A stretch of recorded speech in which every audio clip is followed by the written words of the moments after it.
Munu be ka anfle anga page Facebook kan femme Francisca ou kata se Espagne, Italie ani Philadelphie États-Unis kata se ka foya bala Algérie ani Mauritanie ma mama solemba anna sanga inkono ka aw belajelen fo ka wole mandon o ka bo fladugu ka se kati kawo ka aw fo ka awole mandon nina dira kati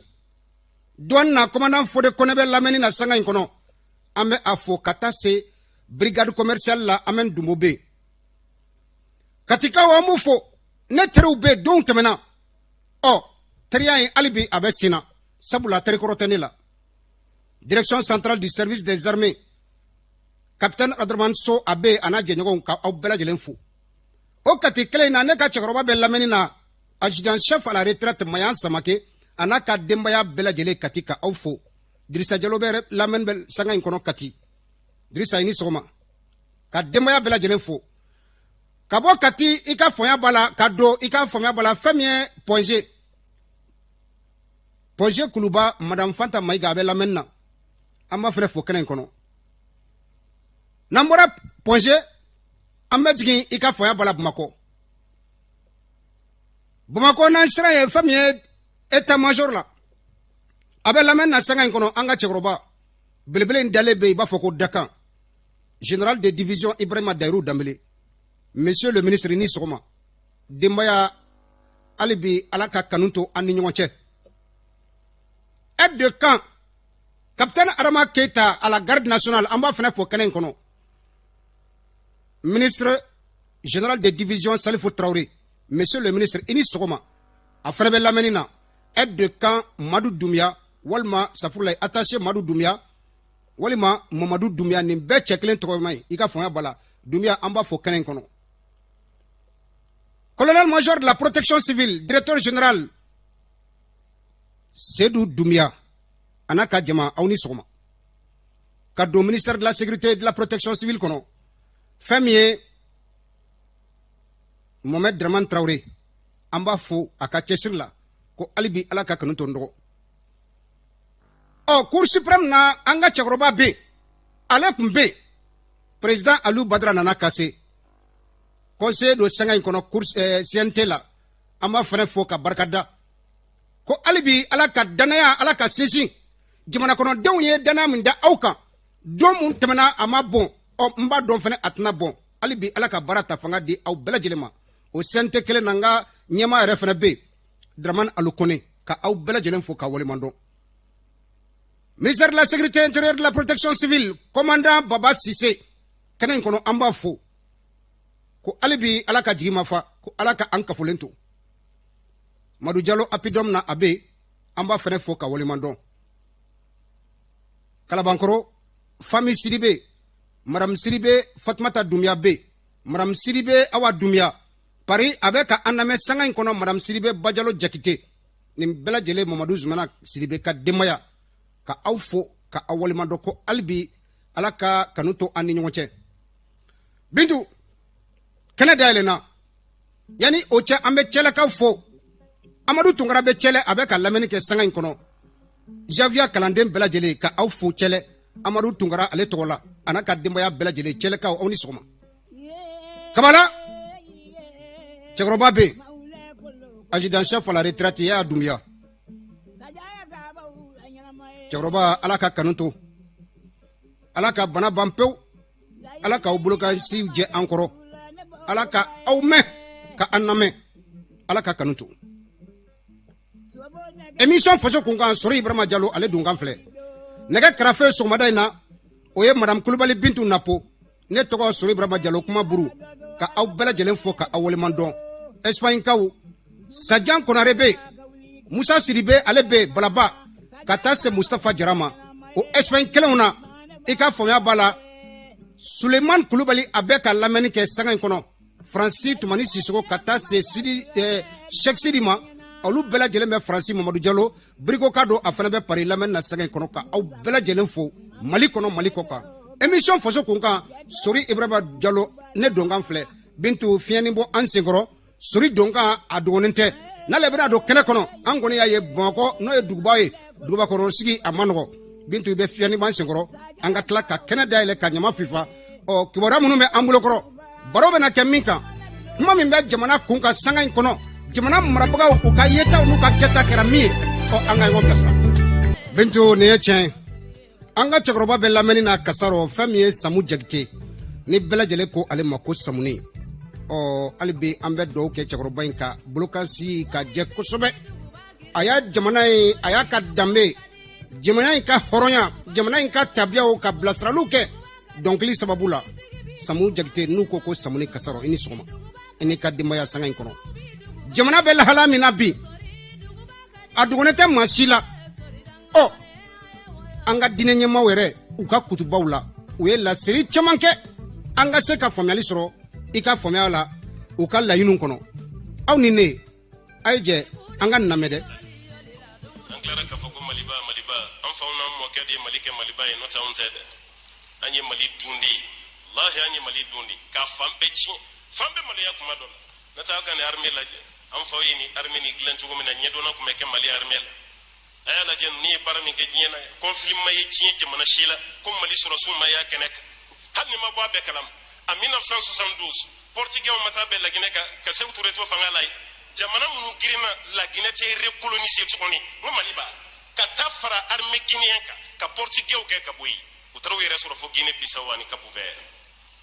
mali sɔrɔsiw ye nin kɛ Algérie ba ka indépendance ta waati min mali sɔrɔsiw de taara fara kan 1970 sɔrɔsiw de taara ni ye ko sɔrɔsiw faga cogo lajɛ an ye 100 faga o la an ye 40 faga o la an ye 10 faga o i yɛrɛ sigilen f'i bɛ maloya a dɔw la i bɛ information lamɛn de dabila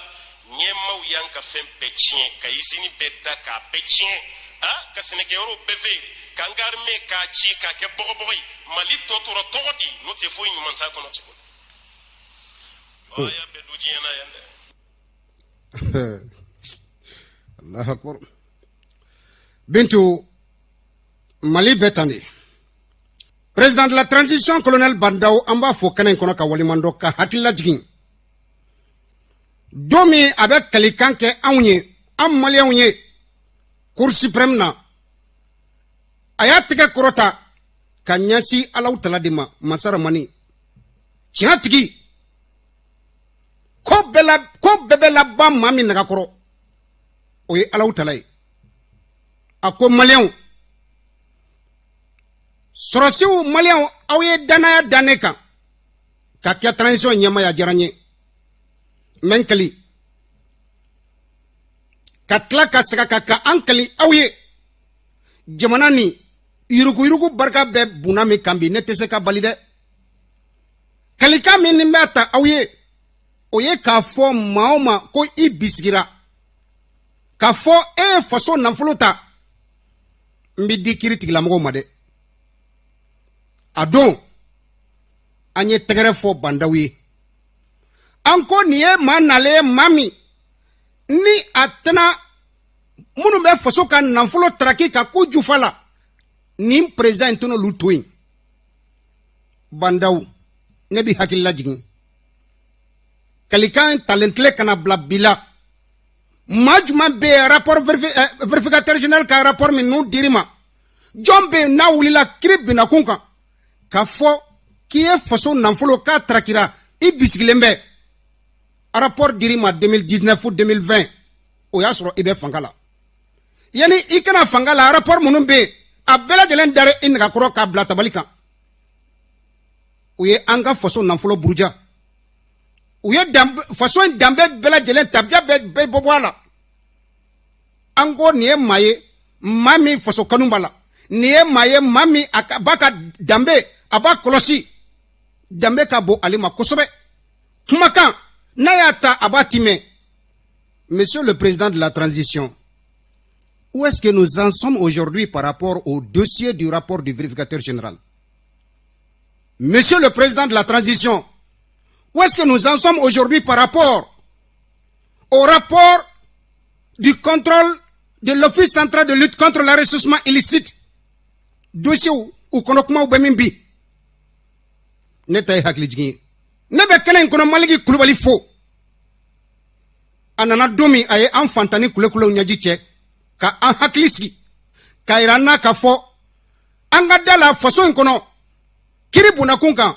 bitna ke ma kan ko e fantan bintna ke makan ka fo e fantani fama do be nyona kiribu na kunka aka jufo kono fe no fe ko kiribe dia fama la ke e fantan to alors que e tay tien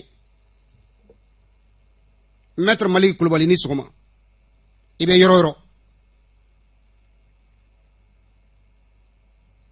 oh anta e fosokudi ni min kera domi ambo fo kenen kono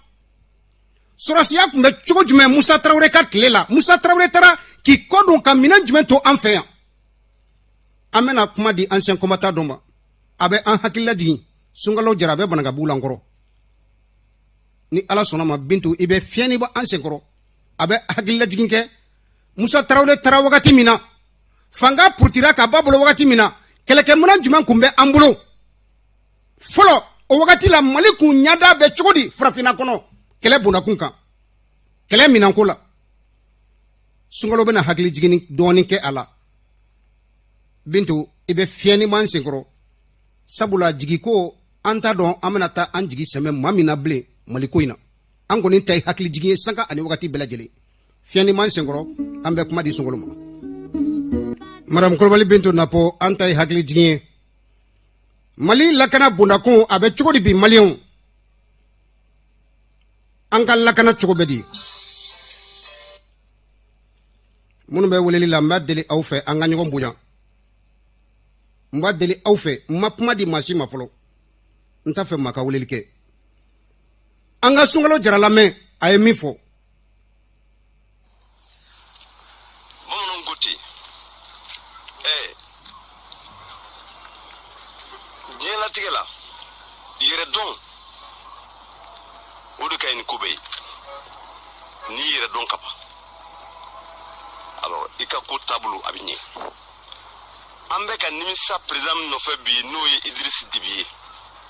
a ka baara ɲumanw kɛli n'an bɛ k'o de tanu bi n b'a fɔ jama y'a ka faamu anw ka jamana in de tun bɛ tan fɔlɔ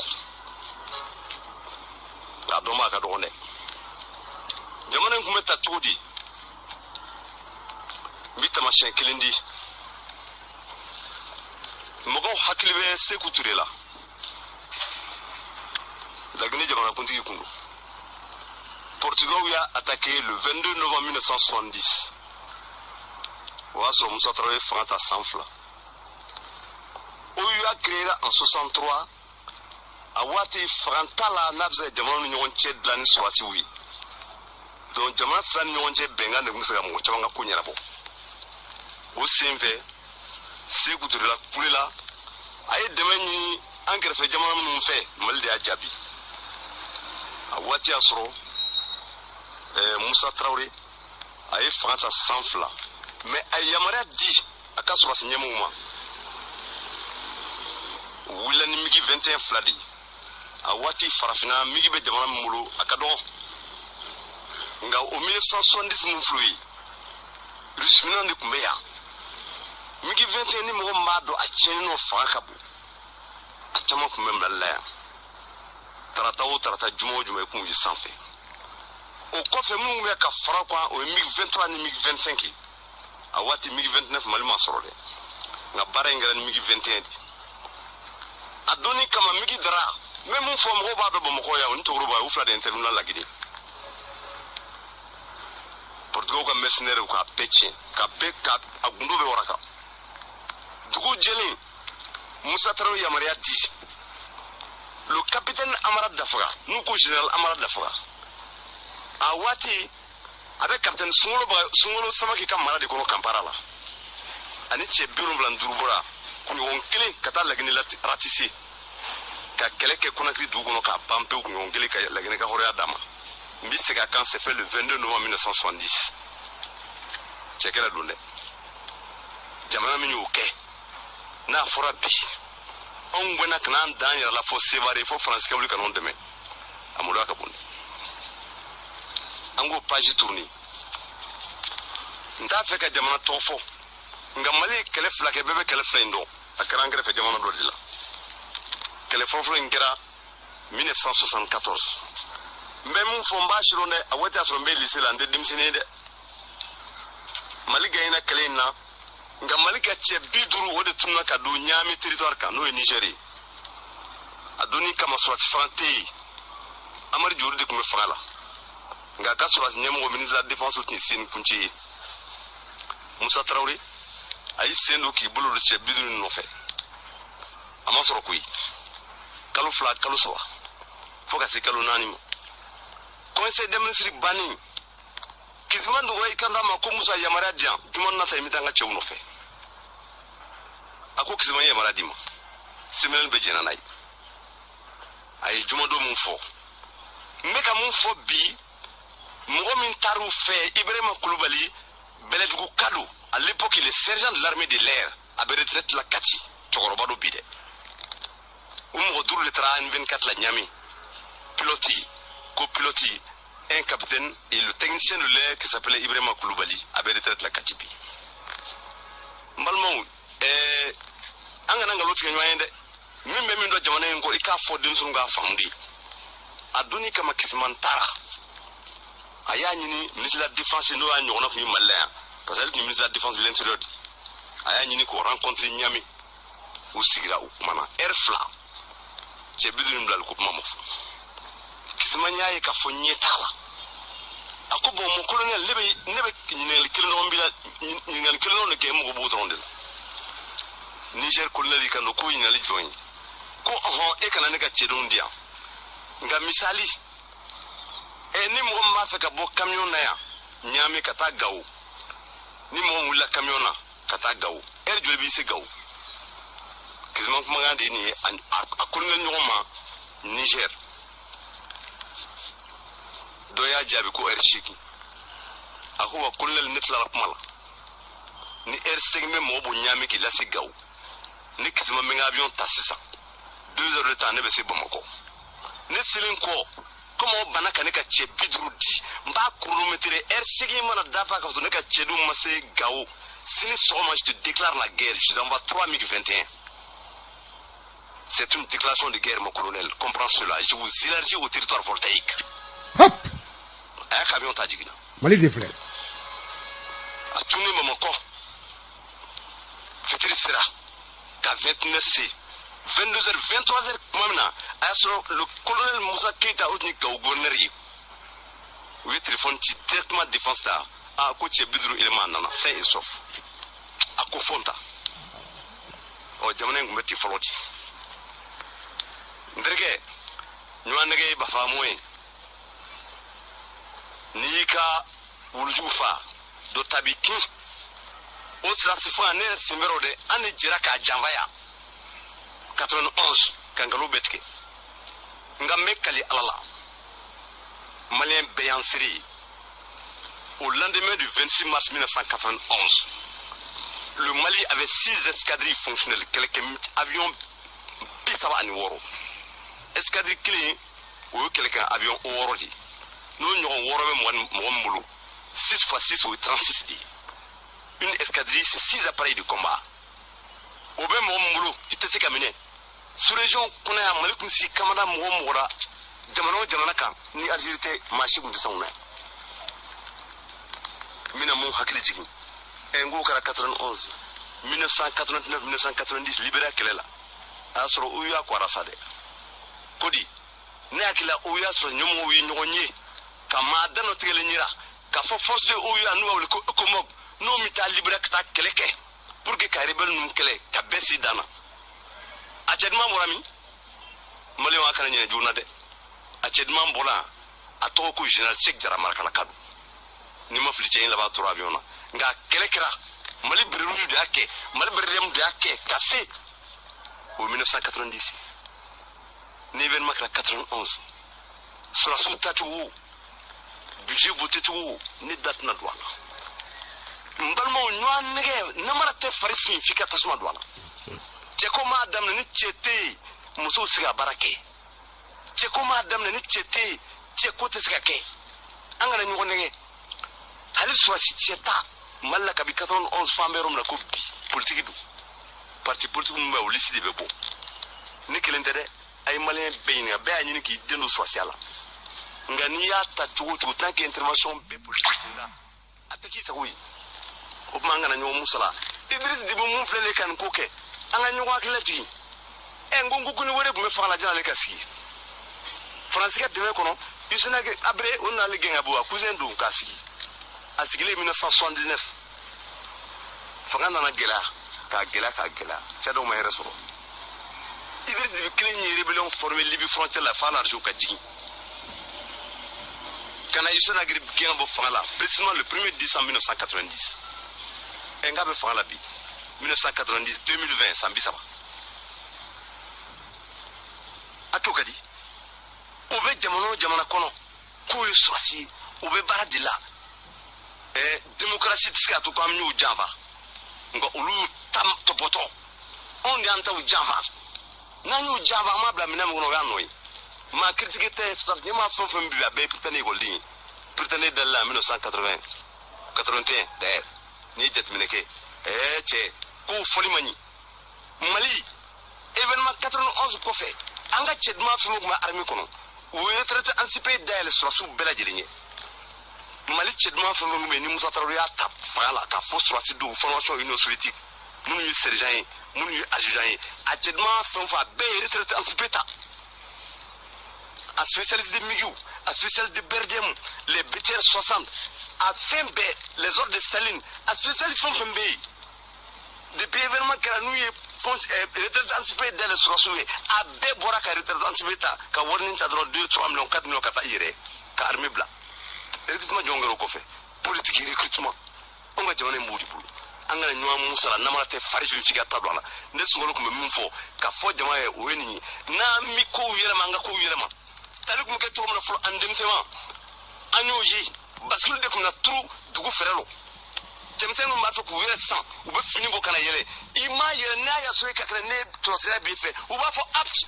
di kumbe di woro be yele intervention tala ni yayi particular information intervention be ke swasala akara sarata rodi swasata ke sarata rodi ki ni misiga wara chekula ni ko mun fo jamana ko dumi ko famnya bi blaze ka yamara ko wini abiya fama hakato ben ga sala rasul merci Sungolo globally ake kelentila antai hakli jigi naga kaya sigi sanga bisaba ani duru anga surasu lakana bunakun kambi abe chugodi Malian kuma be awbulo ni amboro kono ambeta hôpital Gabriel Touré la abet le flabo be ka foya bala kirini woyo abe ko munde kera hôpital Gabriel Touré la ka foya bala wulika jobe sanga kono femi senika jekulu mimbe kata se barakelauma we wulika jodo ke kaira kafo directeur général mimbe koromando o ko o directeur général ka wulila ka bonola ka moore bla anola akira mangambaye ika foya bala ni kle flain kono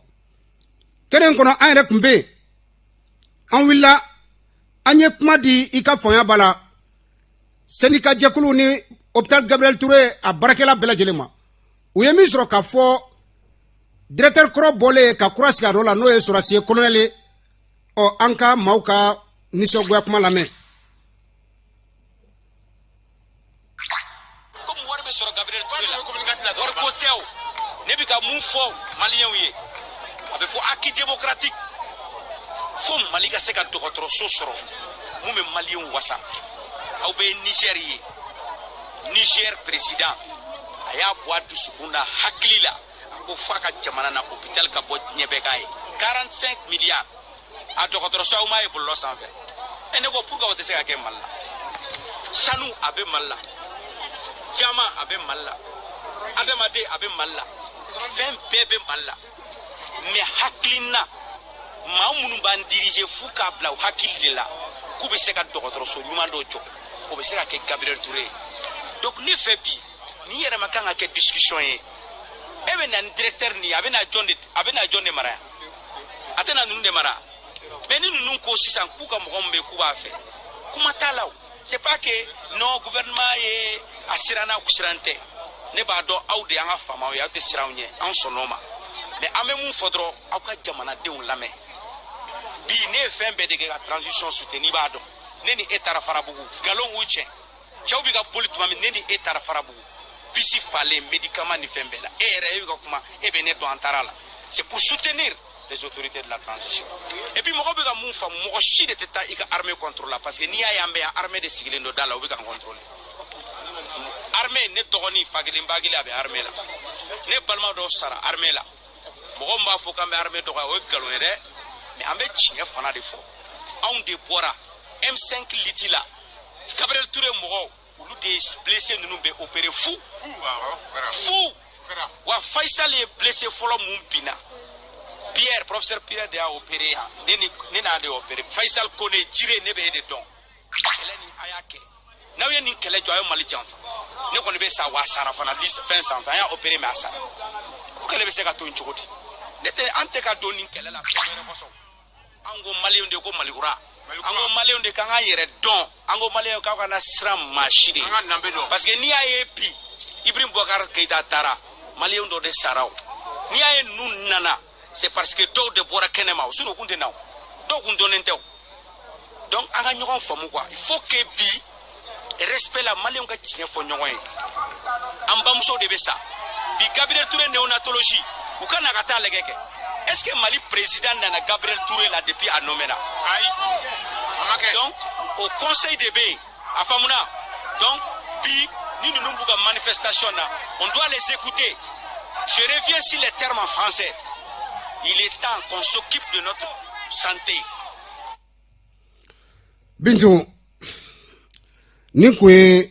hôpital Gabriel Touré a baraka jekulu kata se syndicat ma u bɔra ka nisɔngoya min yira i ka fanga bala jamana marabagaw n'o ye transition ye colonel min ni a bilara i ka fanga bala directeur général Sanogo nɔ la jama bɔra k'a fɔ ko ma jan ni a ye sabula a bilara maa min nɔ la a nalen tile hôpital kɔnɔ laɲini ye fɛn o fɛn ye a y'a se bɛɛ lajɛlen kɛ baara ka se k'a kɛ fasodenw bɛ se ka lafiya cogo min na dɔgɔtɔrɔ minnu bɛ baara la ye olu ka se ka lafiya cogo min na a se kɔnɔ a ye baara in kɛ ka se a dan na ko suma ko dugusɛmajɛ ko ni transition bɔra ka maa dɔ bila o nɔ la ko maa yɛrɛ tɛ maa wɛrɛ ye dɛ k'a fɔ ko sɔrɔsi ko de bilara directeur général Sanogo nɔ la aw ye dusumakasi kasaw mɛn jama bɔra ka taa directeur général Sanogo yɛrɛ nɔfɛ ko fo a ka jigin ka na ka kuma hakilina min b'a a yɛrɛ la kɛnɛ in kan cɛkɔrɔba in bɔra ka na a ma se ka kuma ɲaji bolo a ko k'ale ɲɛ bɛ jama min na nin ye ni jaw bɛ k'a ta ka fili bɔlɔlɔ fɛ ni jaw bɛ k'a ta ka fili jabaraniw fɛ diɲɛ bɛ k'o lajɛ ko Mali ni min man kan directeur ma se ka kuma ɲaji bolo ko ni ale ka place ko don ale janna kɔ mais tiɲɛ yɛrɛ la Mali ni nin man kan bi banabagatɔw dalen fɛ dilan kan dɔw bɛ o bɛ balo ani saya cɛma dɔw yɛrɛ dalen bɛ olu kan ka opérer olu ka kan ka baara kan ka occupation kan ka ko lateliya kɔnɔ o bɛɛ lajɛlen bɛ da kɛrɛfɛ ka na nisɔngoya k'o yira ko jamana nin man kan Mali ni nin man kan dɔgɔtɔrɔso ni nin kɛwalew man kan jamana tigilamɔgɔw minnu bɛ ka mara kɛ sanga in kɔnɔ k'u ka segin kɔ dɔɔni ka hakilijagabɔ kɛ cɛkɔrɔba in ma se ka kuma ɲaji bolo an yɛrɛ min tɔmɔ jama kan ni an ɲɛ bɛ a la jama ɲɛda kan o de kɛra nin ye n balimaw bɛ kuma di aw ma bonya ni karama kɔnɔ an ta ye fasoko ye émission faso kunkan fasodenw ye kuma di aw ma an ka ɲɔgɔn bilasira bonya ni karama kɔnɔ 20 80 08 08 émission faso kunkan kɛnɛ dayɛlɛnna aw ye aw ka yeta ye jumɛn ye sanga in kɔnɔ minnu bɛ ka kɛ faso marabagaw fɛ ka taa se ko caman kɛra kunɲɔgɔn in kɔnɔ semaine na i ka fanga bala an ka jamana in na jamana kɔnɔdenw kuma dira aw ma Usman Togo i ni sɔgɔma i sɔrɔla ka don an kan an ye ɲini depuis suro an bɛ k'i ɲini essence banna i ɲinini sa ni nani can tɛgɛ kɔnɔ sɔgɔmaden na tare lamɛnni jɛkulu kuma bɛ aw bolo k'aw fɔ k'aw waleman dɔn nɛgɛjuru sira an ka ɲɔgɔn sɔrɔ ka ɲɔgɔn bilasira o ye 20 80 08 08 madame Kulibali Bintu Napo dɔ bɛ da la wa a yɛlɛ an ni sɔgɔma aw ni sɔgɔma allo madame Kulibali labɛn ma sabati i b'a lajɛ a bɛ da la wa allo an ni sɔgɔma nba somɔgɔw bɛ di denbaya dun Alhamdulillah. Bismillah. Ebe faso kungan kene kono kuma bibulu. Kalabankura kaudu. Émission est faso kungan ne sori Ibrahim Diallo. Bismillah.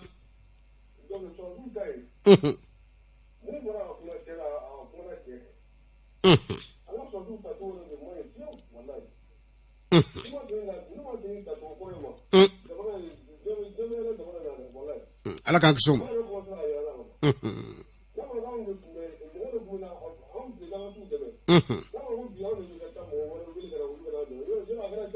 Bismillah.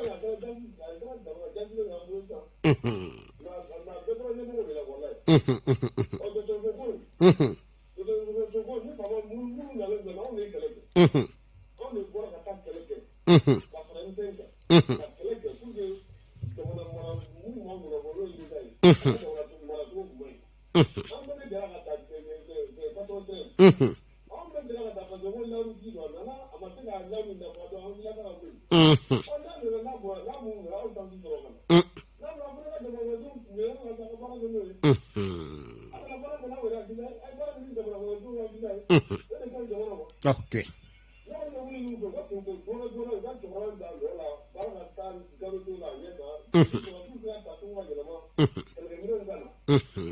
D'accord.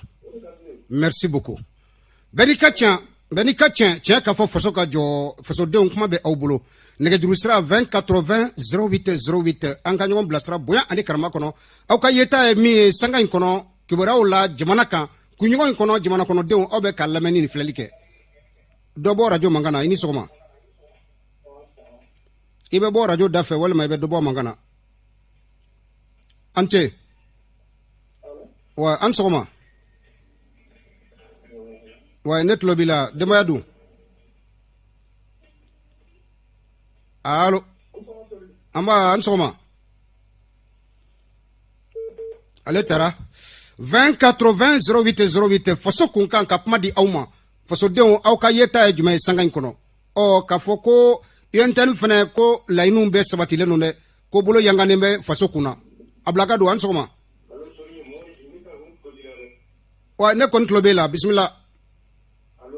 Allô, oui, net lobila. Ah oui, bintu net lobale là, mais net lotene là. Oui, allô, net lobela. Ansoma. Alhamdulillah. Ito ne jomo ka wolel ke kabomi. Docteur Amadou Maïga ni soma.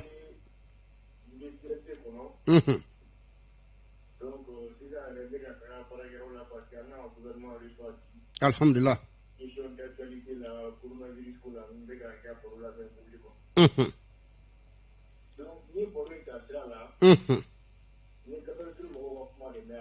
Kosobe.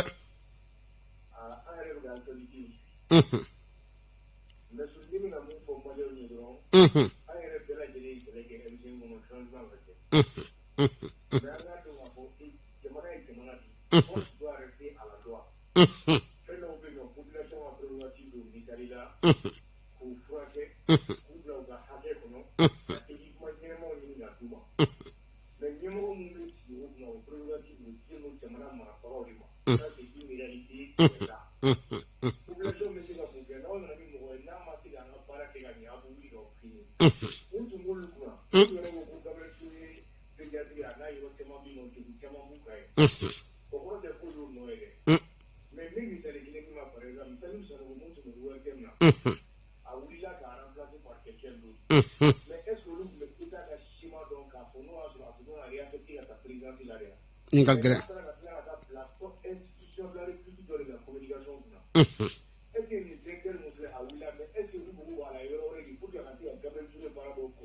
Bismillah.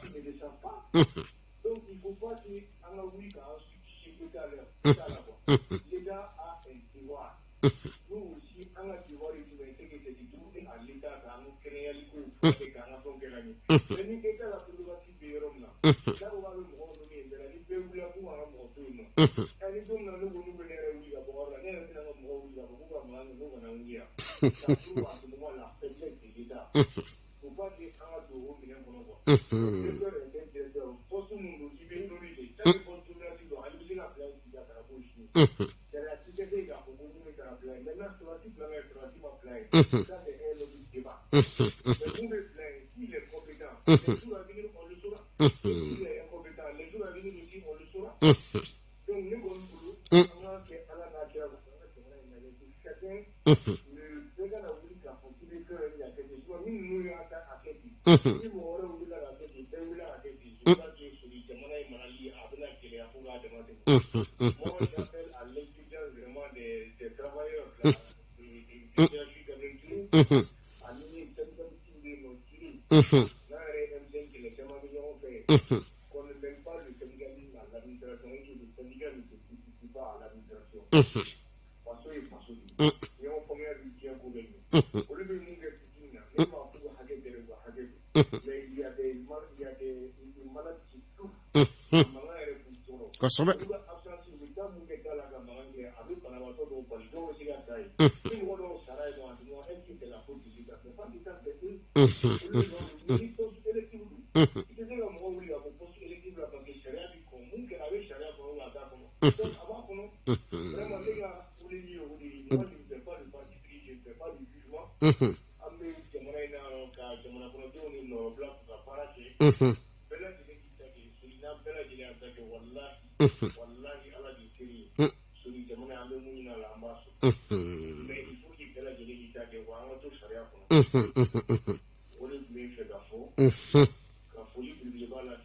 Ajaranya.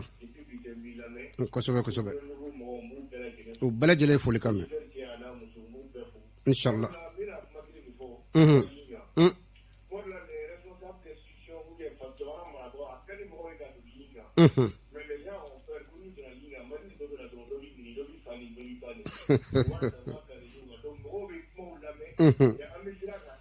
Kosobe.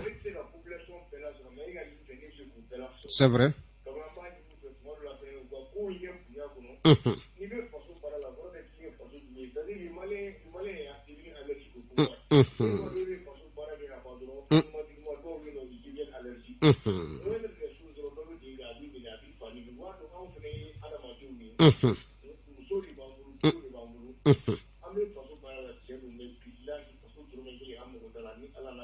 Peut-être mon cas.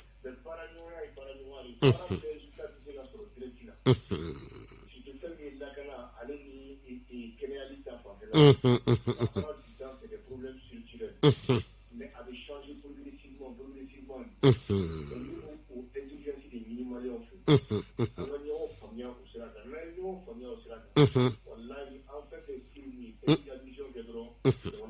Inch'Allah. Merci beaucoup. Qui toi, docteur Amadou Maïga, Odoa. Ok, Sente Konola. D'accord, merci beaucoup, docteur. Bintu Benika tiens ka fo faso ka jo ni ko docteur Amadou Maïga ye Sente Konola o ale fana kun ka weleli ke ka hakilina di ke wele min be ka ke sanga in kono la ini famille Gabriel Touré dobedala oh daile allo ibe radio datu ko men soro e ko ba koro quoi an soma aketo ito ne jomo ka welel ke ka boro jume sori sumuno ka welel ke ka bomi bismillah sori kuma bibulu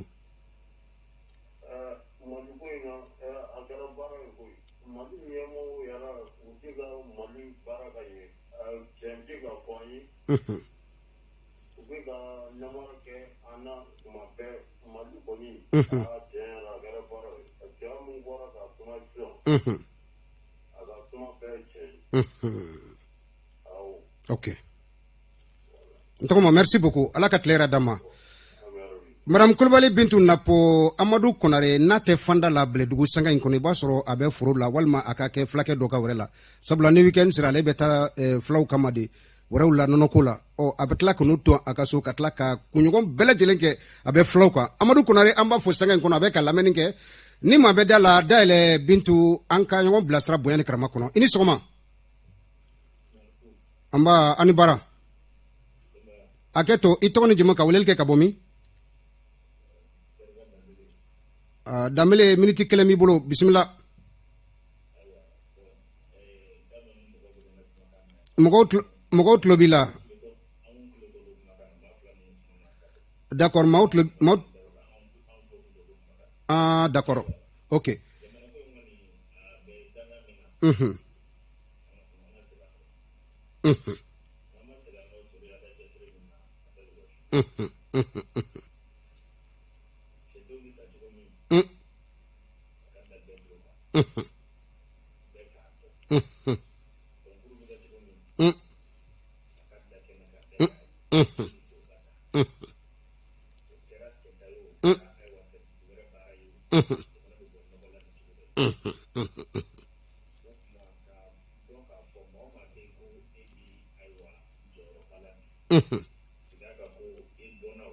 den walima mɔdenw n'i y'a cɛ ka bulon ye don dɔ la u bɛna sɛnɛkɛla kelen ma o tuma an bɛɛ lajɛlen ka jɛ k'an bolo di ɲɔgɔn ma ka ayiwa sɛgɛngɔ i dɛfu wo i bagi wo a si tɛ k'a kɛcogo la mɛ an bɛɛ b'an ɲɛ tugu a kan parce que an denw n'an dɔgɔninw ni ayiwa an mɔdenw b'a la an bɛɛ b'an ɲɛ tugu a kan mɛ si t'a fɔ an ka sɛgɛngɔ an k'a lajɛ k'a kɛ a ka ɲɛ bɛɛ ye ne tɛ dɔwɛrɛ tɛ dɛ n'i ye examen kɛ o kɛcogo la sisan niveau bɛ yɛlɛ bɛɛ ɲɛna sisan niveau bɛ yɛlɛ parce que n'i ma kalan bɛɛ tɛ passé. D'accord, i bɛ hakɛ to wagati kɔni fɔlen sera. D'accord, hakɛ to ala k'a bolo mɛn. Amina rabi inshallah. Nɛgɛ kaɲa 8 sanka 54 an y'o sɔrɔ émission faso kun ka kɔnɔ fasodenw ka kuma di aw ma. Kuma in an kun ye plateau in dayɛlɛ kunɲɔgɔn kɔnɔ min kɛra jamana la an ka se ka ɲɔgɔn bilasira aw ka yeta ye min ye jamana kɔnɔdenw o ka dɔn. Kɛnɛ a dabɔ ko kun o ye sanga in kɔnɔ général de corps d'armée belebele dalen bɛ i ka fanga bala Jikɔrɔni para la Amadu Aya Sanogo a n'a ka denbaya madame Sanogo Asanatu Dunbiya u bɛ ka lamɛnni kɛ ka taa se Bawu Konate ka taa se Cheikh Oumar Keita président du cercle sinon du club de soutien Amadou Aya Sanogo kati u bɛɛ lajɛlen bɛ lamɛnni na k'u fo kɛnɛ in kɔnɔ Kisima Jane Kiss photo Kiss Jane an bɛ ka lamɛnni kɛ sanga in kɔnɔ k'a fana tun bɛ lamɛnni na Tiken Dia Fakoli numéro 2 an b'a fana fo kɛnɛ in kɔnɔ Ismaïla Doumbia Safurula Ismaïla Fane Badlabugu a fana tun bɛ lamɛnni na Mayamugukaw madame Jire Kaja Diallo ka taa se madame Jire Awa Mayiga ma madame Diallo Fatumata Doumbia tun bɛ lamɛnni na Laba Jire n'a ka denbaya k'u bɛɛ lajɛlen fo k'u waleɲumandɔn an ka musokɔrɔba bɛ sanga in kɔnɔ madame Kulubali madame Doumbia Asan Kulubali a bɛ lamɛnni na ka taa se colonel médecin de la protection civile Famagan Doumbia a n'a ka denbaya Mayamugu k'u bɛɛ lajɛlen fo k'u waleɲumandɔn k'an kolonkolon ka se Mayamugu mairie la madame Kulubali Wassa Samake an b'a fana fo kɛnɛ in kan monsieur le maire Bokar Keita commune 6 maire do an b'a fo ka taa se directeur général des douanes du Mali Mame Dukara a n'a ka jɛɲɔgɔn bɛɛ lajɛlen n'a ka baarakɛlaw k'u bɛɛ lajɛlen fo ka taa se commandant Fode Kone Amen Dumbo o bɛɛ lajɛlen bɛ kati k'u fo k'u waleɲumandɔn kɛnɛ in kɔnɔ docteur Madou Diallo Apidom na 30 mètres la fana bɛ lamɛnni na sanga in kɔnɔ ka fo Samba Dambele a bɛ Falajɛ centre des impôts de la commune 6 Oumar Diallo centre secondaire des impôts de la commune 5 k'u bɛɛ lajɛlen fo k'u waleɲumandɔn ko ala ka kanu to an ni ɲɔgɔn cɛ an da sera minnu ma an da ma se minnu ma Musa Mariko bɛ yirima Musa Mariko a bɛ yira service la Senu Mamari Traoré Sirakɔrɔ Megitana k'u bɛɛ lajɛlen fo kɛnɛ in kɔnɔ k'u waleɲumandɔn tile hɛrɛ ala k'a di an kelen-kelenna ma Ousmane Togo tun bɛ an da fɛ sanga in kɔnɔ ka taa se madame Kulubali Fatumata madame Kulubali Bintu Napo a tɛgɛ tun bɛ nɛgɛ la ma fili dɛ a bɛ fɔ ko Fatumata Bintu nin ye madame Kulubali Bintu Napo ale tɛgɛ tun bɛ nɛgɛ la ne tɔgɔ Sori Barama Diallo ni ala sɔnna ma 7 sur 7 Isa Kaba ni a ka maa welelenw olu fana bɛna ɲɔgɔn sɔrɔ kɛnɛ kɔnɔ u hakilina min ye faso jɔ la journalistes u ka dɔn a y'u sigilen to Renouveau TV Renouveau FM na sanga in kɔnɔ an bɛna kɛnɛ di olu ma olu fana fɛla ka dɔn tile hɛrɛ ala ka di an bɛɛ lajɛlen ma ala ka jamana in basigi wasalam